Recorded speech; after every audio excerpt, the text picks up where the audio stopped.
بسم اللہ الرحمن الرحیم الحمدللہ والصلاة والسلام علی رسول اللہ اشہد ان لا الہ الا اللہ وحدہ لا شریک لہ واشہد ان محمدا عبدہ ورسولہ صلی اللہ علیہ وسلم۔ صحیح بخاری کتاب الصلاۃ ہم پڑھ رہے تھے، جس میں نماز کے مسائل بیان کرتے ہوئے امام بخاری رحمۃ اللہ علیہ نے جو عنوان قائم کیا ہے وہ ہے باب الصلاۃ فی الثوب الاحمر، لال رنگ کے لباس میں نماز پڑھنا یہ جائز ہے کہ ناجائز ہے۔ یہ اصل میں عنوان قائم کرنے کا مقصد، کیونکہ اس میں دو طرح کی احادیث نبی مکرم صلی اللہ علیہ وسلم سے ہمیں ملتی ہیں۔ کچھ احادیث ہیں جن میں منع کیا گیا ہے اور کچھ احادیث یہ ہیں جن میں جواز ملتا ہے، تو ان میں جمع کس طرح کیا گیا ہے، تطبیق کس طرح سے ممکن ہے، اور ہم نے کون سے لباس میں نماز پڑھنی ہے کون سے میں نہیں، یہ مسائل جو ہے وہ امام بخاری رحمہ اللہ بتانا چاہ رہے ہیں۔ تو اس میں جو حدیث ذکر کرتے ہیں وہ سیدنا عون بن ابی جحیفہ اپنے والد صاحب ابو جحیفہ رضی اللہ تعالیٰ عنہ سے فرماتے ہیں کہ رأیت رسول اللہ صلی اللہ علیہ وسلم فی قبۃ حمراء من ادم ورأیت بلالا اخذ وضوء رسول اللہ صلی اللہ علیہ وسلم ورأیت الناس یبتدرون ذاک الوضوء فمن اصاب منہ شیئا تمسح به ومن لم یصب منہ شیئا اخذ من بلل ید صاحبہ ثم رأیت بلالا اخذ عنزة فرکزها وخرج النبی صلی اللہ علیہ وسلم فی حلة حمراء مشمرا صلی إلى العنزة بالناس رکعتین ورأیت الناس والدواب یمرون من بین یدی العنزة۔ فرماتے ہیں کہ رأیت رسول اللہ صلی اللہ علیہ وسلم، میں نے رسول اللہ صلی اللہ علیہ وسلم کو دیکھا فی قبۃ حمراء من آدم، ایک خیمے میں تھے جو کہ آدم کہتے ہیں چمڑے کو، جو چمڑے سے بنا ہوا تھا، حمراء لال رنگ کا تھا، اس کو لال رنگ سے رنگا گیا تھا۔ اور میں نے بلال رضی اللہ تعالیٰ عنہ کو دیکھا کہ انہوں نے اخذ وضوء رسول اللہ صلی اللہ علیہ وسلم، رسول اللہ علیہ وسلم کے وضو کا پانی لیا ہوا تھا اور رسول اللہ علیہ وسلم کو وضو کروا رہے تھے۔ یہ وضو واو کے فتح کے ساتھ، واو پر نا ہم نے زبر پڑھنی ہے، وضو پڑھنا ہے۔ ایک لفظ ہوتا ہے وضو، ایک ہوتا ہے وضو اور ایک ہوتا ہے وضو۔ وضو کہتے ہیں اس برتن کو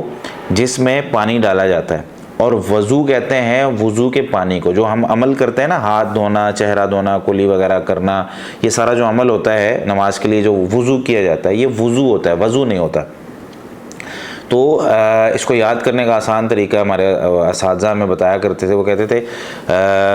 وضو نیچے برتن کو کہتے ہیں نا، تو نیچے زیر نیچے ہوتی ہے، تو اس کو یاد کرنے کے لیے یہ آسانی رہے گی کہ نیچے جس طرح زیر ہوتی ہے تو وضو بھی نیچے آتا ہے، ٹھیک ہے، یعنی برتن کو کہتے ہیں۔ وضو کے اوپر زبر ہے تو وضو جو ہے وہ اس کے اندر ڈالنے والا پانی ہوگا،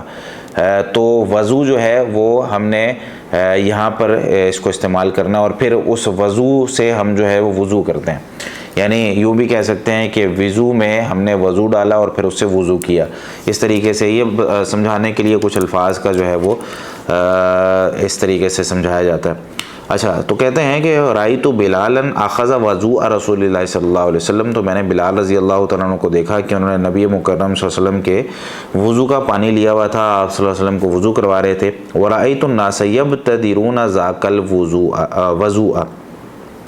تو میں نے دیکھا لوگوں کو کہ لوگ جو ہے نا وہ ایک دوسرے سے آگے بڑھ رہے تھے، جلدی کر رہے تھے کہ ہم جو ہے وہ وضو کا پانی کسی طریقے سے حاصل کر لیں۔ فمن اصاب منہ شیئا تمسح بہ، تو جس شخص کو اس وضو کا پانی مل جاتا وہ اس کو اپنے چہرے پر، اپنے جسم پر لگا لیتا، برکت حاصل کرنے کے لیے کہ نبی مکرم صلی اللہ علیہ وسلم کو یہ پانی لگا ہے، اس پانی میں برکت ہے۔ تو نبی مکرم صلی اللہ علیہ وسلم کے جسم میں برکت تھی، تو وہ برکت صحابہ کرام لینے کے لیے نبی مکرم صلی اللہ علیہ وسلم کے جسد اطہر سے وہ پانی نیچے نہیں گرنے دے رہے تھے، اور ہر صحابی یہ چاہ رہے تھے کہ وہ پانی کسی طریقے سے مجھے مل جائے۔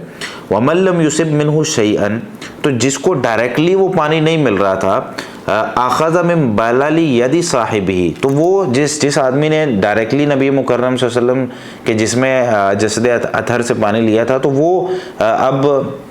اپنے جسم پر لگا رہا ہے، تو جو دور کھڑے ہوئے لوگ ہیں وہ ان کے جو تری ہے ہاتھوں میں موجود، اس سے وہ پانی جو ہے وہ لینے کی کوشش کر رہے ہیں۔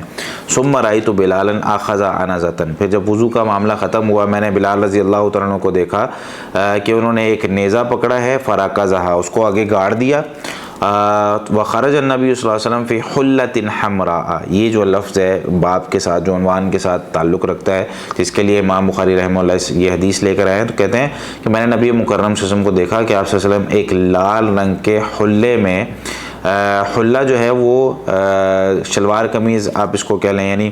ایک ازار ہوتا ہے اور ایک جو ہے وہ اس میں چادر ہوتی ہے، تو اس کو شلوار قمیض کے ساتھ تشبیہ آپ دے سکتے ہیں یا دو چادروں کے ساتھ تشبیہ دے سکتے ہیں۔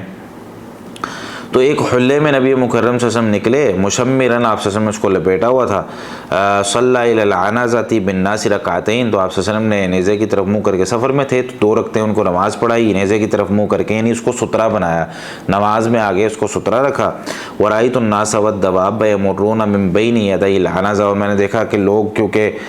کئی لوگ جو ہیں وہ سفر میں وضو کر رہے ہیں اور کئی لوگ جو ہے وہ دوسرے کاموں میں مشغول ہیں، تو اور جانور وغیرہ جو اونٹ اور گھوڑے اور جو بھی جن پر سواری کی جاتی ہے وہ سترے کے اس طرف جو ہے نیزے کے سامنے سے گزر رہے تھے، تو نماز میں کوئی فرق نہیں پڑ رہا تھا، یعنی سترہ اگر سامنے رکھ دیا جائے تو نمازی کی نماز میں فرق نہیں پڑتا۔ سترے کی انشاءاللہ احادیث جب آگے آئیں گی تو اس میں اس مسئلے کی وضاحت کریں گے۔ یہاں ہم لال حلہ جو ہے یا لال لباس جو ہے وہ اس کی وضاحت کی طرف چلتے ہیں۔ اب یہ جو لال لباس والا معاملہ ہے نا، اس میں 2 طرح کی احادیث موجود ہیں۔ ایک احادیث جو وہ ہیں جو جس میں نبی مکرم صلی اللہ علیہ وسلم نے منع فرمایا ہے، دوسری قسم کی احادیث وہ ہیں جن میں اجازت ملتی، جیسے کہ یہ حدیث ہے۔ ایک حدیث میں آتا ہے جس میں منع فرمایا، ان میں سے پہلی حدیث ہے نبی مکرم صلی اللہ علیہ وسلم سے سیدنا براء بن عازب رضی اللہ تعالیٰ بیان کرتے ہیں، صحیح بخاری میں 5390 نمبر روایت ہے، کہتے ہیں کہ نہانا نبی صلی اللہ علیہ وسلم عن المیاسر الحمر والقصی یا قصی، نبی مکرم صلی اللہ علیہ وسلم نے ہمیں جو ہے وہ ایسے بستر اور ایسی چادروں سے جو نرم ہوتی ہیں اور لال رنگ کی ہوتی ہیں ان سے منع فرمایا ہے، اور ریشم سے جو کڑھائی کیے ہوئے اور رنگے ہوئے کپڑے ہیں ان سے ہمیں منع فرمایا۔ اور ایک حدیث میں سیدنا عبداللہ بن عباس رضی اللہ تعالیٰ کہتے ہیں کہ نہیت عن الثوب الاحمر، مجھے لال رنگ کے کپڑے پہننے سے منع فرمایا گیا ہے، وخاتم الذهب،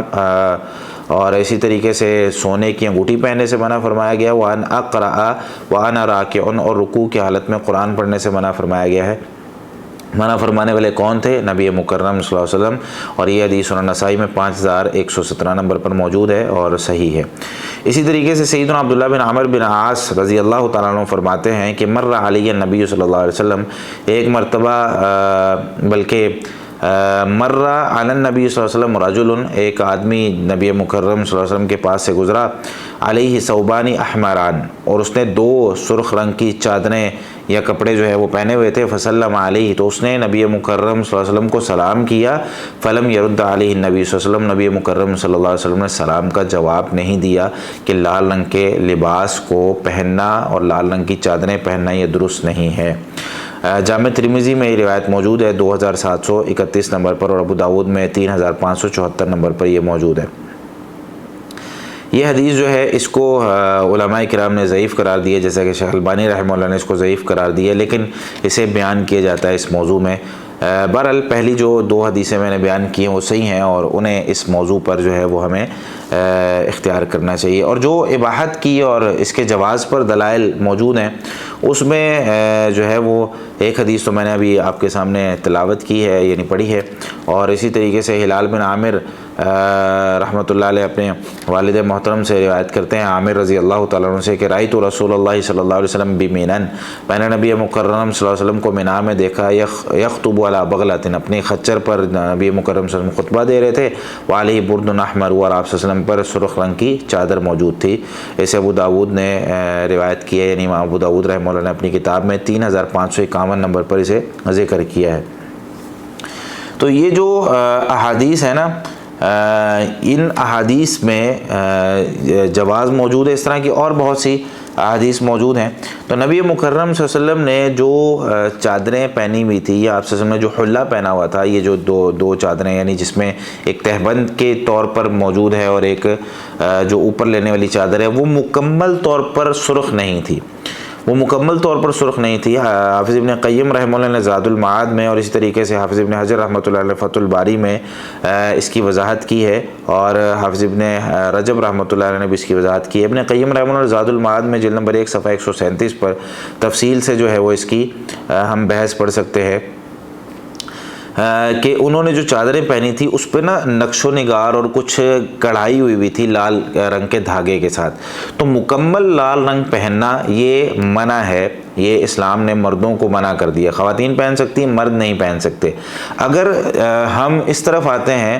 کہ منع کی حدیثیں بھی موجود ہیں اور جواز کی حدیثیں بھی موجود ہیں، تو کم از کم اس کو مکروہ تو ہم سمجھیں گے کہ ہم جو ہے وہ حرام تک اگر اس کو نہیں لے کر جاتے، یعنی نبی مکرم صلی اللہ علیہ وسلم نے منع فرمایا نا، جب منع فرما دیتے ہیں تو چیز حرام ہو جاتی ہے. تو حرام تک نہیں تو جواز کی احادیث کو ساتھ ملا کے کم از کم مکروہ تک جو ہے وہ اس کو علماء نے، محدثین نے پہنچایا ہے کہ بھئی احادیث کیونکہ نبی مکرم صلی اللہ علیہ وسلم سے منع کی ہیں اور جو جواز کی ہیں ان کی وضاحت میں علماء کرام نے یہ لکھا ہے کہ وہ حدیثیں اس میں جو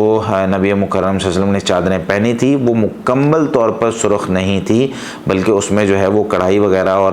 دھاگے سے کام ہوا تھا، یا کچھ حصہ اس کا جو ہے وہ سرخ تھا. تو بیان کرنے والے نے اس کو اس طریقے سے بیان کیا ہے کہ ایسے معلوم ہوتا ہے کہ جیسے وہ مکمل سرخ تھی. بصورت دیگر ہمیں یہ دیکھنا چاہیے کہ نبی مکرم صلی اللہ علیہ وسلم نے جب کسی چیز سے منع کیا ہے اور دوسری طرف آپ صلی اللہ علیہ وسلم وہ کام کر رہے ہیں،